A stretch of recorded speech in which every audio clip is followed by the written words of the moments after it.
Algum tempo depois, Jesus subiu a Jerusalém para uma festa dos judeus. O Evangelho de João, o quarto evangelho do Novo Testamento, João ele tinha um costume que geralmente ele não mencionava as festas pelo nome. Se você acompanhar João capítulo 2, capítulo 6, capítulo 7, 11, 13, lá tudo vai citar festas que os judeus tinham no seu calendário, que Jesus participava, e ele não cita o nome, só diz que é uma festa. E aqui ele faz o que ele já tem como hábito, na maioria das citações. Ele fala então que Jesus foi para Jerusalém para comemorar uma festa com o seu povo. Não cita qual que é. Essa festa ela pode ser a Páscoa, só que dá um conflito de tempo ali para nós nos situarmos assim, em que época nós estamos no ministério de Jesus. Então, se for a Páscoa, ele dá um conflito de tempo, e daí alguns questionam, outros o questionam, outros acham que é a festa de Pentecostes, outros acham que é a festa do tabernáculo. Essas duas as mais prováveis. Ou João está falando aqui do tempo da festa do Pentecostes, ou tabernáculo, porque depois no capítulo 6, ele começa a narrar alguns eventos da Páscoa, que é a última Páscoa ali da crucificação, na crucificação de Jesus. E alguns acham que também pode ser aquela festa que os judeus comemoravam desde o tempo da rainha Esther, que era a festa do Purim, que eles chamavam. Nós não sabemos qual festa que era. Provavelmente a maioria entende que é Pentecostes ou dos tabernáculos. Mas Jesus então sobe a Jerusalém para comemorar uma festa e com o seu povo. E esse evento aqui, nesse tempo da vida de Jesus, do ministério deles, ele é interessante porque ele narra o começo de um atrito de Jesus com os religiosos da época, que levou esse atrito, começou nesse evento aqui que nós vamos meditar, e ele foi o que desencadeou uma sequência de fatos que levou Jesus a ser condenado e crucificado. Então a crucificação de Jesus, ela tem início numa situação que é o que nós vamos meditar aqui nessa noite. Jesus, quando ele encontra o paralítico ali no tanque de Betesda. E então, esse evento aqui do capítulo 5 vai narrar o começo desse atrito de Jesus com os religiosos. Porque Jesus, nós vamos ver aqui, e João vai nos dizer, que ele não observou o sábado como os religiosos gostariam que ele observasse. E Jesus também não observava muitas regras que os religiosos queriam que ele observasse. Outra coisa que os religiosos da época de Jesus tinham muito atrito, era porque Jesus ele nunca usou a sua liderança espiritual para chamar o povo a se revoltar contra a opressão de Roma. Os religiosos da época gostariam muito se Jesus pegasse e chamasse o povo para a rebelião, e dizer, vamos todo mundo se revoltar contra o Império Romano e vamos sair desse jugo. Como Jesus nunca instigou o povo a uma revolta armada, né, contra Roma, os religiosos sempre buscavam uma coisa para apontar Jesus, uma coisa para criticar Jesus. E por isso que a gente sempre fala aqui na nossa igreja que nós não somos religiosos, né? Porque Jesus não era religioso, Jesus tinha briga com os religiosos, e nós também, assim como Jesus, nós não somos religiosos. Nós entendemos que Jesus ele não veio trazer uma religião para esse mundo, Jesus não fundou uma religião, e Jesus ele não é uma religião. Jesus não é uma lista de regras. E Jesus, ele é uma pessoa, e a única pessoa que pode nos conectar a Deus. Jesus não nos chama a seguir uma religião, Jesus nos chama a ter um relacionamento com Ele. O versículo 2, há em Jerusalém, perto das portas das ovelhas, um tanque com 5 entradas ao redor, o qual em hebraico é chamado Betesda. Depende da sua versão, eu vou falar em aramaico também, né?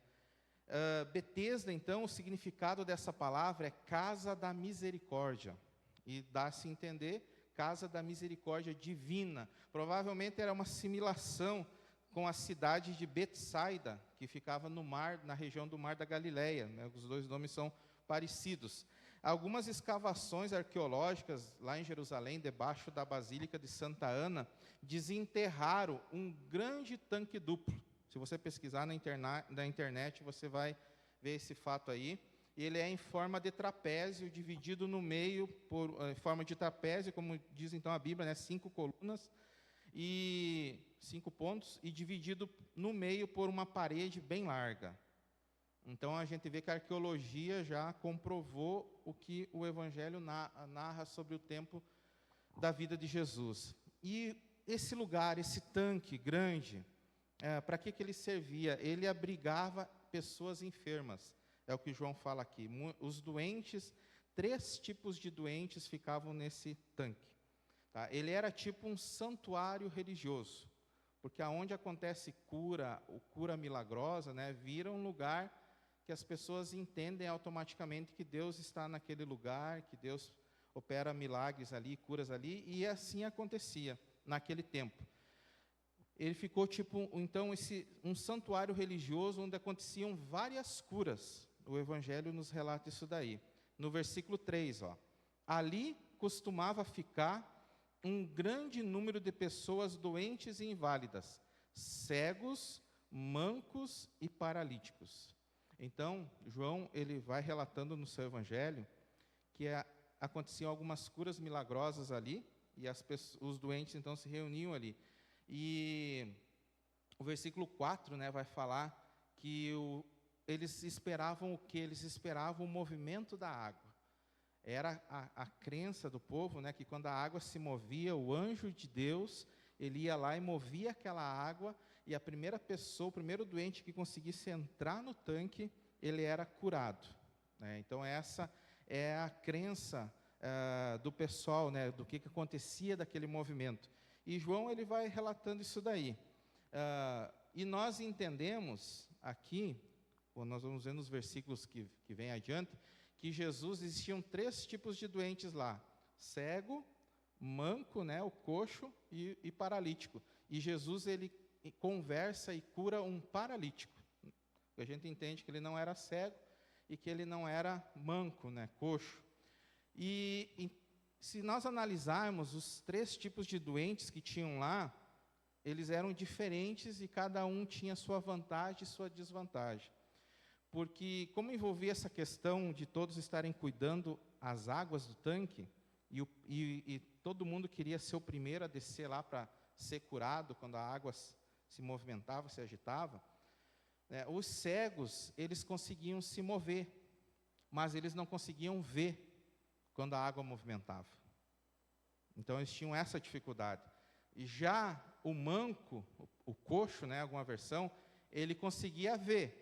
Ele tinha essa vantagem sobre o cego, mas a sua locomoção era limitada. Ele não conseguia descer com rapidez, ele era limitado para se mover. E já o paralítico, que era o mais limitado dos 3 aqui, ele tinha visão, ele conseguia ver quando dava um movimento, mas ele dependia 100% de alguém levar ele até o tanque. Então, esses eram os desafios que aqueles doentes enfrentavam. Né? E todos os doentes, a gente pode ver, né, que eles enfrentavam desafios físicos, emocionais e espirituais. Como nós vamos ver, quando Jesus conversa com aquele paralítico, tinha pessoas que estavam há muito tempo naquele lugar. Tinham pessoas que tinham histórias de vida ali, provavelmente não era apenas aquele paralítico que Jesus curou, mas existiam pessoas ali que estavam há pouco tempo, e tinham pessoas que estavam ali há muito tempo, esperando serem curados. Então, eles enfrentavam todos esses desafios, os desafios da enfermidade, o desafio de depender de outra pessoa, o desafio da questão emocional, porque cada vez que movimentava a água e a pessoa tentava descer lá para ser curada, e outro ia na frente, né, começava tudo do zero de novo. Então, eram vários tipos de desafios que as pessoas enfrentavam ali naquele lugar. Passavam um tempo esperando, e provavelmente quando a água agitava, não sei se você já viu aqueles documentários que tem da África, briga de leão, assim, que é coisa feia, né? Leão brigando entre eles. Era mais ou menos assim que eu digo assim, era feroz. Porque imagina quantas pessoas ali há tempo, colocando toda a sua esperança naquele mover de água, naquela situação de poder ser curado quando chegasse ali em primeiro lugar, Então, a disputa para chegar na frente, ela era terrível. Eles brigavam entre eles, sabe? Um queria passar na frente do outro. A disputa, a competição era feroz. E o fato de todos eles depender da ajuda de terceiros. E como eu falei, a cada tentativa que era frustrada, que outro tomava frente, né, a esperança só ia diminuindo. Então, se por um lado eles enfrentavam todos esses desafios, essas pessoas doentes em volta no tanque também, eles nos inspiram a seguir o exemplo deles numa questão muito importante. Eles mostram para nós também que, mesmo nas situações mais difíceis, é possível manter a fé e a esperança. Tinha pessoa há muito tempo ali, mas mesmo com toda essa diversidade, com toda essa situação terrível contra eles, eles não perdiam a fé e a esperança de um dia serem curados através daquela situação. Versículo 4, esperando que se movesse a água, então, porquanto um anjo descia em certo tempo, agitando-a, e o primeiro que entrava no tanque, uma vez agitada a água, sarava de qualquer doença que tivesse. Então, o final do versículo 3 e esse versículo 4, ele provavelmente é um comentário. Não foi João que escreveu esse versículo, por isso que em algumas Bíblias está entre colchete. E os teólogos têm um debate, porque dizem que João não escreveu sobre isso.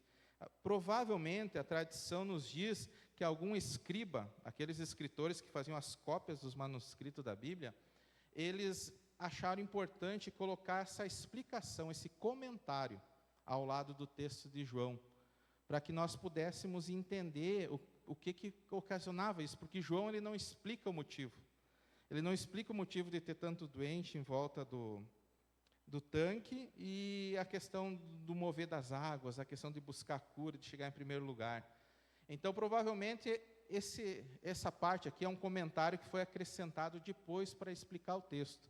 Só que ele é um comentário muito antigo, tá? E ele não anula em nenhum momento a questão da veracidade da Bíblia, da inerrância da Bíblia, né? Que a Bíblia não possui contradição.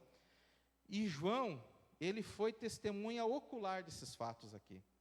E como um dos 12 discípulos, ele tinha autoridade, né, para atestar o que era a realidade. E João, ele colocou esse evento no seu evangelho. Por isso, nós não precisamos ter nenhuma sombra de dúvida que o que está escrito aqui foi real, é realidade e serve para nossa instrução de fé. Então, esperar esse movimento das águas envolvia das pessoas, dos doentes, terem essa persistência, sabe, essa resiliência. E essa necessidade de ajuda também era uma coisa que eles precisavam diariamente. E outra coisa que eles enfrentavam diariamente era a competição, a concorrência por uma oportunidade, porque só tinha lugar para o primeiro, e todo mundo queria ser o primeiro. E nos chama a atenção que esses também são desafios que, de certa forma, nós enfrentamos no dia a dia da nossa vida. Nós também somos, no nosso dia a dia, na nossa caminhada com Jesus, na caminhada desse mundo, nós também enfrentamos vários desafios que vão exigir de nós persistência, que vão exigir de nós perseverança, sabe? Nós também, muitas vezes, nós vamos precisar da ajuda de alguém, nem sempre nós vamos conseguir resolver tudo sozinho. Nós também enfrentamos diariamente muita competição e muita concorrência por uma oportunidade. São desafios que nós também enfrentamos. E nós podemos aprender com a história desse homem aqui, que com Jesus é possível superar qualquer desafio e alcançarmos cura, libertação e transformação. Se em alguma área da nossa vida nós precisamos ser curados, se em alguma área da nossa vida nós precisamos de libertação, se em alguma área da nossa vida nós precisamos de transformação, com Jesus é possível. Nós vemos através da história desse paralítico aqui, que conversa com Jesus. E o versículo 5, então, fala assim, um dos que estavam ali era paralítico, fazia 38 anos. A Bíblia não diz, o Evangelho não diz que ele tinha 38 anos, né? Mas a Bíblia está querendo dizer que fazia 38 anos que ele sofria daquela doença. 38 anos que ele estava doente.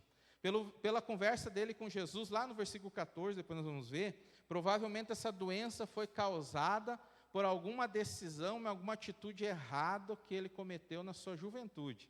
É o que nos dá a entender o diálogo dele com Jesus. Porque foi lá, né, ele estava com quase 40 anos de enfermidade, então foi bem lá no início da sua vida lá, que ele deu uma cabeçada, fez coisa errada, e aquilo se tornou uma consequência. E nós entendemos, né, que a pessoa que ele chega naquele lugar e recorre a Deus, é que provavelmente todos os outros recursos dele tinham se acabado. Os comentaristas da Bíblia falam que o que nos dá a entender toda a situação do contexto que João narra é como se fosse uma pessoa que ele gastou o que ele tinha com o médico, gastou o que ele tinha com o remédio. E daí, quando ele ouve falar das curas milagrosas que aconteciam naquele tanque, ele resolve, então, como último recurso, ir ficar lá durante o dia, morar, se desse, naquele tanque. Então, médico, remédio e até mesmo o tanque, até aquele momento, não conseguiram ajudar ele. Ele permanecia naquela situação. E o versículo 6 fala então sobre Jesus quando vê esse homem. Diz assim, ó: quando o viu deitado e soube que ele vivia naquele estado havia tanto tempo, Jesus lhe perguntou: você quer ser curado? Então Jesus, ele sabe da situação daquele homem, sabe do tempo que ele está sofrendo, e Jesus chega até ele e pergunta assim: você quer ser curado? Tem alguns comentaristas, né, da Bíblia, que falam que é como se Jesus tivesse um senso de humor. Você quer ser curado? É como se o homem claro que eu quero ser curado. É uma pergunta muito óbvia, é quase que sarcástica, né? Assim o tom da pergunta. Outros já comentam que Jesus queria ouvir do cara se ele queria ser curado. Quer ser curado? Né? E ele não responde, quero. Mas o que eu entendo dessa passagem aqui é que, em primeiro lugar, a pergunta serviu para tirar a atenção do homem, porque a atenção do homem estava só nas águas, sabe? O foco dele estava só na água. Eu imagino assim, ó, que se a água fosse naquele lado e Jesus chegou dele assim, disse assim: viu, você quer ser curado? Ele nem olhou para Jesus, sabe? Porque ele estava com o olho ali na água, sabe? Com alguém ajudando, sem alguém ajudar, ele pensa: quando a água se mover, eu tenho que me atirar lá. Então eu imagino assim que Jesus, ele chega e faz essa pergunta para aquele homem, né, para que ele possa tirar o foco da água e focar em Jesus, focar na pessoa de Jesus. Né? Jesus chama a atenção dele para aquela conversa que ele quer ter. E através das palavras desse homem, a gente aprende assim que aquele homem estava completamente desolado e desanimado da vida. Porque, vamos nos colocar no lugar dessa pessoa, 38 anos você é limitado por uma enfermidade. 38 anos você precisa, assim, da ajuda de alguém. E ele que experimentou, né, não nasceu com aquela enfermidade, mas adquiriu ao longo da sua vida. E há 38 anos ali, ele pôde presenciar tantas pessoas serem curadas, e ele nunca chegou, nunca foi premiado, nunca chegou a vez dele. Então é muito tempo. Se nós passamos por uma adversidade, por alguma crise, 38 dias, a gente já está orando triplicado. Se a gente passa 38 meses, meu Jesus, já está fazendo hora extra na igreja. É assim que funciona. Agora imagina, 38 anos. É muito tempo. Aquele homem, então, ele estava assim, sabe, aquela pessoa que ainda tem esperança, mas aquela esperança que ele tem é quase que não é uma esperança mais. É quase que tudo morreu dentro dele. Então, ele estava desolado, ele estava desanimado devido à sua doença. E eu entendo que Jesus, ele quis chamar a atenção daquele homem. Para de olhar para esse tanque e olha para mim. Jesus quis despertar naquele homem a sua fé. Jesus quis despertar nele a esperança e o desejo de ser curado. E Jesus pergunta, é óbvio, queres ser curado? Mas é isso que Jesus está tentando despertar. Aí são situações interessantes para nós analisarmos, porque de uma certa forma, fé, esperança e desejo de ser abençoado por Deus são com certeza virtudes que antecedem o milagre sobrenatural na nossa vida. Não adianta de nada nós orarmos e não acreditarmos. Muitas vezes a gente costuma falar que nós muitas vezes oramos e dizemos, Senhor Jesus, resolve esse problema. E daí tu se levanta da oração e tu já fica pensando, mas se eu pudesse fazer isso, aquele problema ia ser solucionado, né? Tu não entrega para Jesus solucionar, tu já está tentando dar o teu jeito. Então, fé é um requisito, esperança e desejo de ser abençoado, como aquele homem, desejo de ser curado, são virtudes que nós precisamos ter vivas no nosso coração, se realmente desejamos viver o sobrenatural, o toque sobrenatural de Jesus na nossa vida. Então, por isso, esta é uma história também de fé. Essa é também uma história de esperança e superação, que mostra a importância da perseverança e da intervenção divina em nossas vidas. Porque quando Jesus chega, tudo muda para melhor. Isso que nós aprendemos. Mas a resposta dele, então, revela a profundidade do seu desespero e a sua esperança que já estava se acabando. O que ele diz para Jesus? Versículo 7, né? O paralítico disse, Senhor, não tenho ninguém que me ajude a entrar no tanque quando a água é agitada. Enquanto estou tentando entrar, outro chega antes de mim. Então esse homem estava desolado, sem esperança. Disse, Senhor, Jesus não perguntou para ele sobre o tanque. Jesus não perguntou qual era o número da ficha dele na fila do tanque. Jesus não perguntou nada disso. Jesus não perguntou quanto tempo ele estava, né, naquela situação. Jesus perguntou, foi específico, objetivo, você quer ser curado? E a resposta dele foi assim, não tem ninguém para me ajudar, Jesus. Não tem ninguém que possa me ajudar. Não tem ninguém que se importe comigo. E o pior de tudo, que quando a água é agitada e eu tento, né, fazer algo, alguém chega lá primeiro do que eu. E eu já vi isso acontecer muitas e muitas e muitas vezes. Eu aprendo que esse homem aqui, ele conhecia a reputação do tanque, mas ele não conhecia Jesus, sabe? Ele estava com toda a esperança dele naquele tanque, mas ele não conhecia, ele não fazia ideia de quem era Jesus e de quem estava falando com ele. E, de certa forma, nós, a humanidade, nós somos que nem esse homem, em muitas situações da nossa vida. Nós, como humanidade, nós conhecemos várias soluções para os nossos dilemas. Várias soluções. Aquele homem tentou a medicina, aquele homem tentou remédio, aquele homem foi para o tanque e nada mudou na vida dele. Nada deu solução permanente para a vida dele. E nós, como humanidade, muitas vezes nós conhecemos várias soluções para os nossos dilemas, mas quando nós vamos atrás dessas soluções, né, elas se revelam inadequadas para nos trazer paz, cura e restauração, libertação completa para a nossa vida.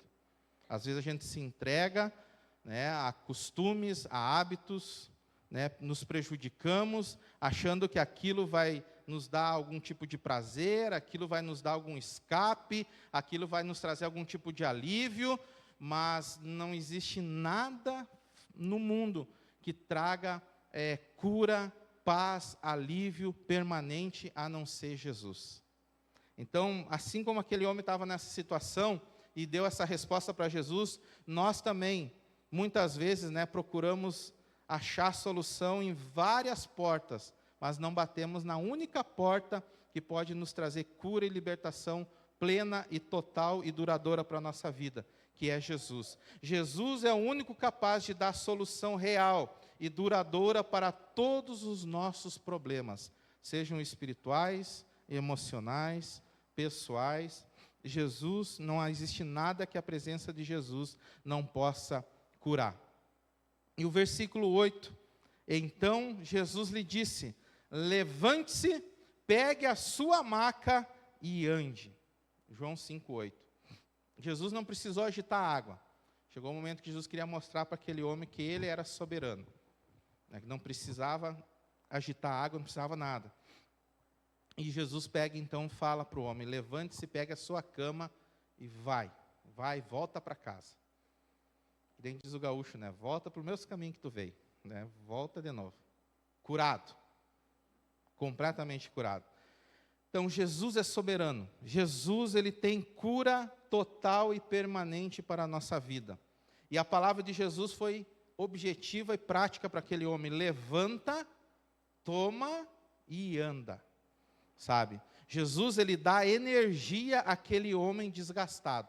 Porque 38 anos sem poder andar, com certeza os músculos estavam atrofiados, enfim, ele estava desgastado. Mas Jesus, ele dá energia para aquele homem.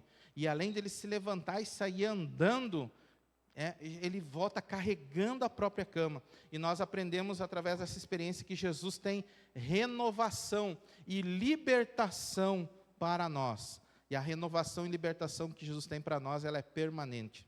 Todos nós precisamos de cura em alguma área da nossa vida. Todos nós temos hábitos ruins, todos nós temos alguma área da nossa vida que precisa ser curada. E Jesus tem renovação e libertação permanente para as nossas vidas. Versículo 9. Imediatamente o homem ficou curado, pegou a maca e começou a andar. E isso aconteceu em um sábado. Então a Bíblia fala aqui, João, ele diz que a cura, ela foi instantânea, foi completa e foi clara. Todo mundo começou a ver o homem andando. A cura, ela foi completa. Sabe? Jesus, ele não nos reforma. Jesus, ele nos faz de novo. Entende? Por isso que a Bíblia diz que Jesus, quem está com Jesus tem uma nova vida. Jesus, ele não nos reforma, ele nos faz de novo, de forma completa. E o que Jesus faz é claro, é transparente. Sabe, quando Jesus age, ele não deixa dúvidas. Eu aprendo aqui que gerar dúvidas não faz parte do protocolo de Jesus. Gerar dúvida não faz parte do, como a gente diz assim, do modus operandi, né? Operando de Jesus. Não faz, entende? Se você está buscando a direção de Jesus em alguma área da sua vida, você tem orado por algum propósito, você precisa tomar uma decisão, você precisa dar um passo, e você diz assim: pastor, eu ainda estou com muita dúvida. Então espera mais um pouco. Sinal que Jesus ainda não te deu uma direção clara sobre essa situação. Sinal que Jesus ainda não te deu bem certo qual é o próximo passo que você tem que dar. Porque quando Jesus, ele nos direciona, quando ele fala ao nosso coração, a direção de Jesus sempre ela é clara para a nossa vida. Jesus, ele não deixa dúvidas sobre o passo que nós precisamos dar. Vai exigir fé? Exige fé, mas você tem a segurança e a paz de Deus que você está caminhando debaixo da direção dele. Enquanto você não tiver essa paz, quando você estiver tomado de dúvida, espere, ore mais um pouco, e espere Jesus, então, falar de forma clara ao seu coração, porque Jesus só faz as coisas e ele não nos deixa com dúvidas. Então, a palavra diz aqui que era sábado, essa cura acontece no sábado, e o Talmud era um livro que os rabinos fizeram, que era tipo um comentário da lei de Moisés. Então, os rabinos, além da lei de Moisés, tem vários mandamentos, e a maioria deles iniciava com uma prerrogativa negativa, não faça isso e tal. O Talmud, eles acrescentaram várias outras leis, que era o comentário dos rabinos. Então, lá existia, parece que 39 tipos de carga que as pessoas não podiam carregar no sábado. E a cama era uma delas. Então, não era a Bíblia que dizia, mas os rabinos ficaram revoltado daquele homem estar desobedecendo a orientação que eles criaram, sabe? Então, baseado nesse comentário da lei. E o versículo 10 diz assim: por essa razão, os judeus disseram ao homem que havia sido curado: hoje é sábado, e não é permitido você carregar a maca, sua cama. Repare que os religiosos, eles não ficaram nem um pouco felizes com o milagre e a recuperação do homem. Nenhum deles diz assim, meu, glória a Deus, né? Aleluia, esse homem estava quase 40 anos sofrendo naquele tanque, ele está curado. Dá um abraço aqui, né? Vamos celebrar, vamos festejar, você está curado. Você tem uma nova vida. Nenhum dos religiosos se preocupou com isso, sabe? Com a recuperação do homem. Mas eles se preocuparam em julgar Jesus, em apontar Jesus, em condenar Jesus. Tá? Por isso que Jesus tinha problema com o religioso. Né? O pastor, que já está na glória, mas ele foi um pastor chinês muito famoso, o sobrenome dele era Ni. Não ajudou muito, né, chinês? Ni. Eu não sei como é que se pronuncia o primeiro nome, se é o Watman, mas sei que o sobrenome é Ni, tá? E ele dizia assim, ó, que o orgulho é a raiz de todos os pecados. Que todo pecado que o ser humano comete, ele tem na sua essência, a raiz, o orgulho. É porque a gente quer que seja do nosso jeito. A gente não aceita que outro diga que a gente está errado, né, ou que não tem que ser do nosso jeito. Então, os religiosos agiram assim. Não quero saber se ele curou, não quero saber se esse cara está bem, eu só quero saber que a gente botou lá que não era para carregar a cama e agora está lascado. Entendeu? Não tem essa de misericórdia para eles. Para o religioso, a regra e a tradição humana falam mais alto que a compaixão e a graça divina. Então, por isso que a gente não pode ser religioso. Se a gente tivesse lá e fosse discípulo de Jesus, a gente ia ficar feliz com a mudança de vida daquele homem. E não ia ser mais importante para nós o sábado do que a mudança da vida daquele homem. Versículo 11 e 12 diz assim, ele, porém, respondeu, o homem que me curou disse, pegue a sua maca e anda. E então eles lhe perguntaram, quem é esse homem que mandou você pegar a maca e andar? Então os religiosos, eles não sabiam que foi Jesus que fez isso, né? E o homem, quando ele foi indagado, ele também não sabia quem era Jesus. Ele só transferiu a responsabilidade. Estão me chamando a atenção. Não, espera aí, não. Eu estou carregando a cama porque o cara que me curou, ele disse que era para mim pegar a cama e sair andando. Então, olha só que interessante. Agora, uma coisa que eu aprendo aqui, uma coisa para nós nos inspirarmos, né? Que eu aprendo desse diálogo, desse encontro, desse homem aqui, esse ex-paralítico com os religiosos, é que como um encontro com Jesus traz uma nova vida para a pessoa. Um encontro com Jesus muda totalmente a nossa história. Caminhar com Jesus é a maior aventura da nossa vida, sabe? E que nem esse homem ali, os religiosos, todo o povo conseguiu ver que ele voltou a andar, que ele encontrou um novo propósito e sentido para a sua vida. Ele estava livre das limitações que prendiam ele. Então, um encontro com Jesus, ele muda completamente a nossa vida. E eu costumo dizer que nós temos um encontro com Jesus, a característica do encontro com Jesus é o dia que nós decidimos entregar o controle da nossa vida a Jesus.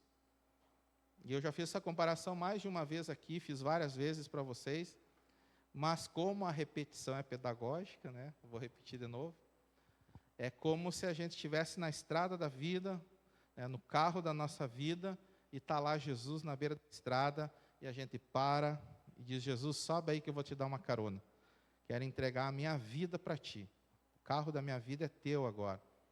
Aí Jesus diz assim, tu quer me dar uma carona, né? Tu quer se simpatizar comigo, ser simpatizante, ou você quer entregar a sua vida totalmente para mim? Não, quero entregar a minha vida. Quero entregar. Aí Jesus vai dizer, não, se você quer entregar a sua vida para mim, então vai para o banco do carona e deixa que eu vou sentar no banco do motorista.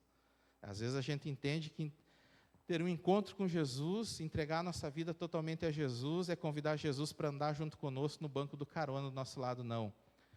Entregar a nossa vida a Jesus, temos um encontro real, significativo com Jesus, é a partir do momento que a gente decide falar para Jesus assim, Jesus, a partir de hoje, eu vou para o banco do carona e o Senhor vai dirigir a minha vida, sabe? Eu não vou mais enxergar o mundo, a vida, a partir do meu ponto de vista, mas eu vou enxergar a partir do teu ponto de vista. Eu quero ver as coisas como Jesus vê, eu quero sentir como Jesus sente, eu quero falar o que Jesus falaria, eu quero caminhar e seguir os passos de Jesus. Então, isso é ter um encontro com Jesus. E esse homem teve um encontro com Jesus, ele estava liberto. Versículo 13, 14 e 15, para nós encerrarmos. Diz assim: o homem que fora curado não tinha ideia de quem era ele, pois Jesus havia desaparecido no meio da multidão. Mais tarde, Jesus o encontrou no templo e lhe disse: olhe, você está curado, não volte a pecar, para que algo pior não aconteça a você. E o homem foi contar aos judeus que fora Jesus quem o havia curado. É interessante aqui a gente ver, né, que quando o homem foi curado e aquilo começou a ganhar destaque, e aí todo mundo, o homem está curado, e agora, né? Quem que curou, né? Todo mundo queria saber, aí Jesus ia ficar famoso, mais famoso ali naquele momento. Jesus, ele se retira, né? Jesus, diante da fama, diante dos homens, vamos dizer assim, ele preferia ficar nos bastidores, né? Ele se retirava. Várias vezes Jesus fez isso. E Jesus, ele vai até esse homem, né? E fala então aquilo que a gente tinha comentado. Ele dá a entender então que aquela doença foi consequência de um ato dele ainda quando ele era jovem. E é interessante, por isso Jesus fala para ele, né? Não volte a pecar, para que algo pior não aconteça a você.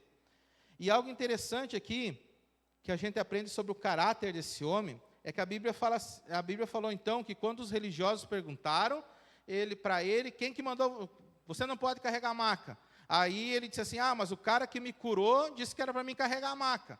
E quem que foi que te curou? Daí ele não sabia quem era. Aí quando ele encontra Jesus, né, ele fica sabendo o nome de Jesus, aí a Bíblia diz aqui que ele vai lá, volta para os judeus, para os religiosos e entrega Jesus. A gente vê que o caráter dele também era falho. A gente não pode julgar, dizer assim que ele era maldoso, mas ele era falho no seu caráter, né? Provavelmente por alguma situação, por medo, enfim. Mas por que eu digo isso? Porque quando ele tem um encontro com Jesus, e Jesus muda a vida dele radicalmente, ele nem perguntou o nome de Jesus. Imagina, alguém que muda a tua vida, alguém que é usado de maneira divina, e opera um milagre na tua vida, você não vai perguntar nem o nome da pessoa, não vai demonstrar nenhum tipo de gratidão, sabe? E em segundo, que quando ele foi apertado diante dos rabinos, ele disse, né, não, a culpa é do cara que me curou, ele que disse que era para mim carregar a cama. E quando ele soube quem era Jesus, ele vai lá e entrega Jesus. Então o cara era complicado. É para você ver como Deus, ele não olha para os nossos defeitos, né?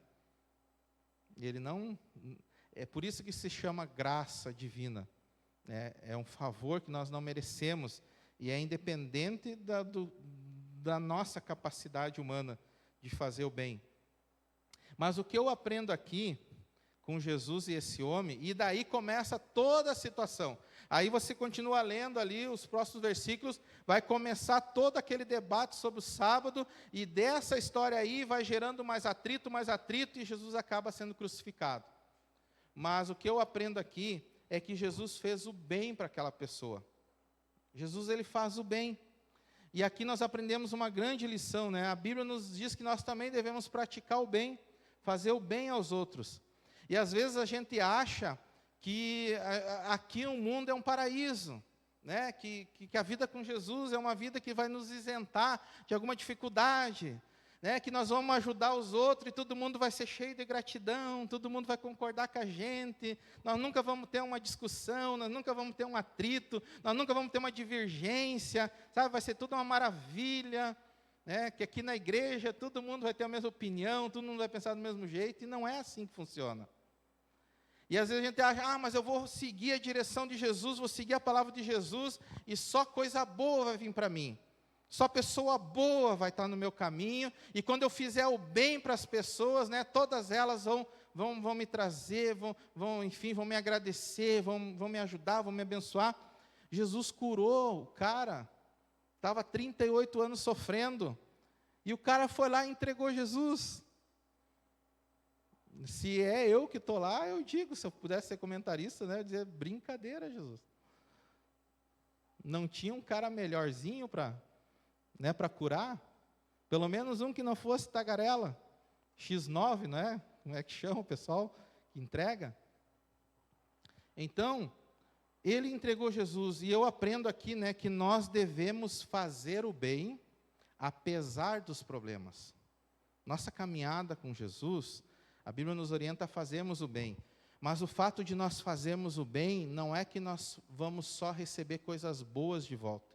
No mundo vai ter problema, no mundo vai ter atrito, no mundo vai ter desencontro de ideia, e essa pessoa que Jesus fez o bem, né, ele nem perguntou o nome para Jesus, ele nem agradeceu Jesus, ele entregou Jesus, entende? E se aconteceu com Jesus, vai acontecer com a gente também.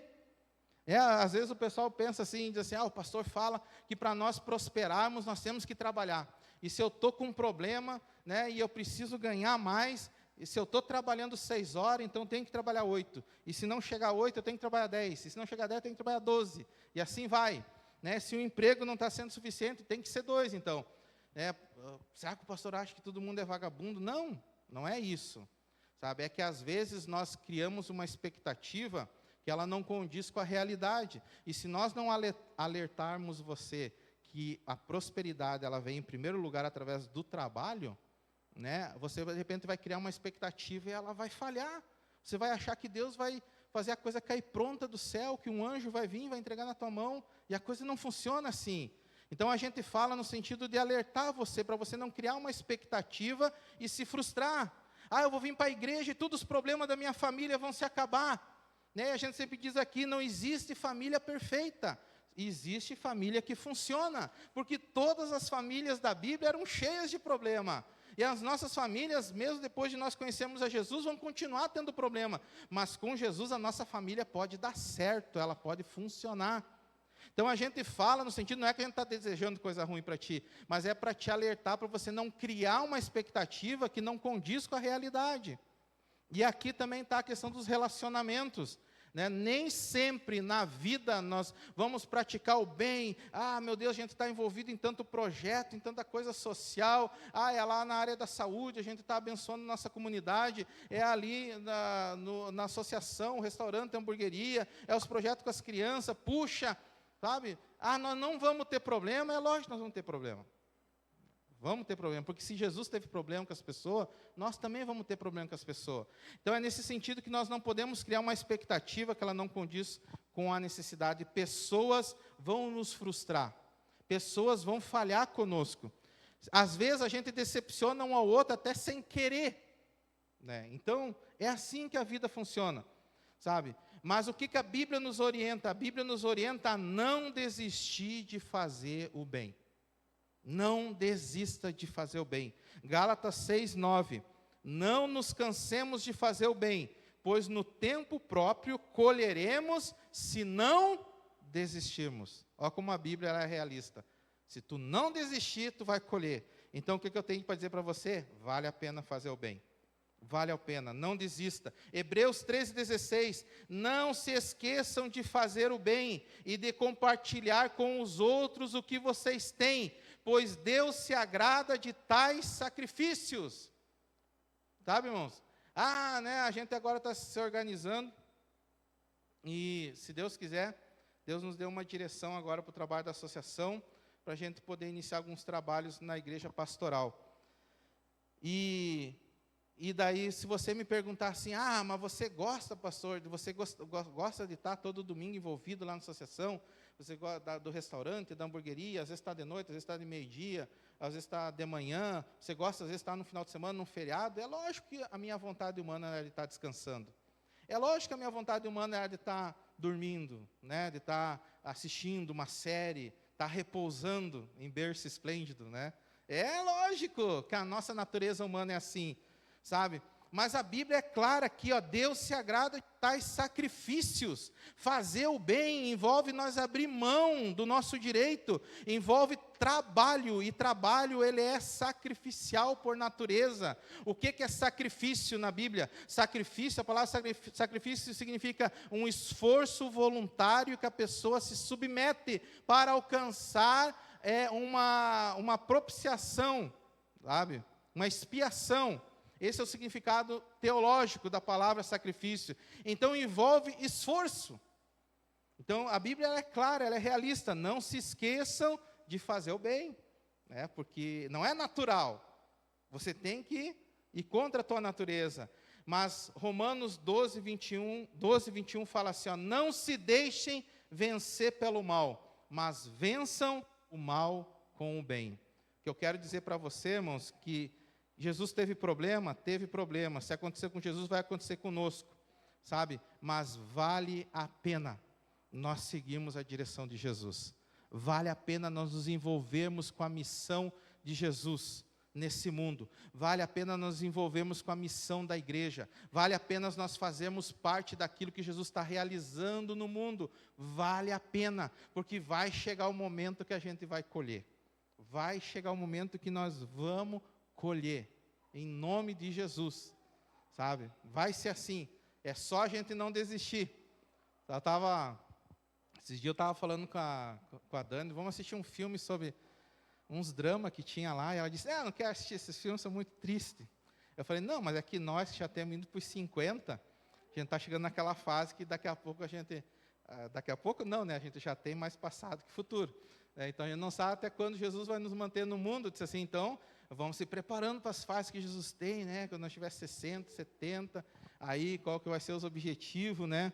E um dia, nós vai, que nem, né, diz o carioca, nós vai para a eternidade, não tem como escapar. E daí, muitos de nós, assim, temos essas fases da vida, né? Que nem eu brinco, assim, o cabelo branco começou a sair comigo, eu tinha uns 17 anos. Hoje eu já estou feliz de ter cabelo. Né? Começou a cair no meio, está ficando calvo, então eu estou faceiro só de ter cabelo. Sabe? Mas daí, irmãos, vale a pena a gente não desistir. Vale a pena a gente seguir a direção de Jesus para a nossa vida. E ontem eu estava escutando um podcast do pastor Carlito, e ele falou uma frase que eu disse para a Dani, me animei com o que o pastor Carlito falou. Estou super empolgado. Essa semana eu já estou cheio de expectativa. Vamos lá, vamos botar para arrebentar. E ele disse assim, no final da pista, ele falando, né, no podcast, ele disse assim, no final da pista que o jato decola. Ele disse assim, então você que é vovô, você que é cabeça branca, não pense que Jesus não tem grandes planos para você aí. 60, 50, 70, Jesus, aumente suas expectativas. E eu fiquei feliz, aquilo me inspirou muito, entende? E é assim, irmãos, vale a pena. Às vezes a gente pensa, mas eu faço bem, eu faço o que é certo há tanto tempo, e parece que não dá certo. Vai chegar o momento que vai dar certo.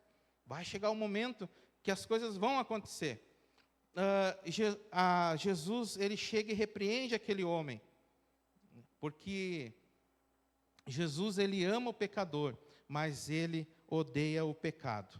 E a cura daquele homem foi um ato da graça divina. Não foi pelos méritos dele, não foi pelo esforço dele, mas foi por causa do amor de Jesus. E eu quero te convidar você para nós orarmos nesse momento. Aleluia. Vamos colocar de pé.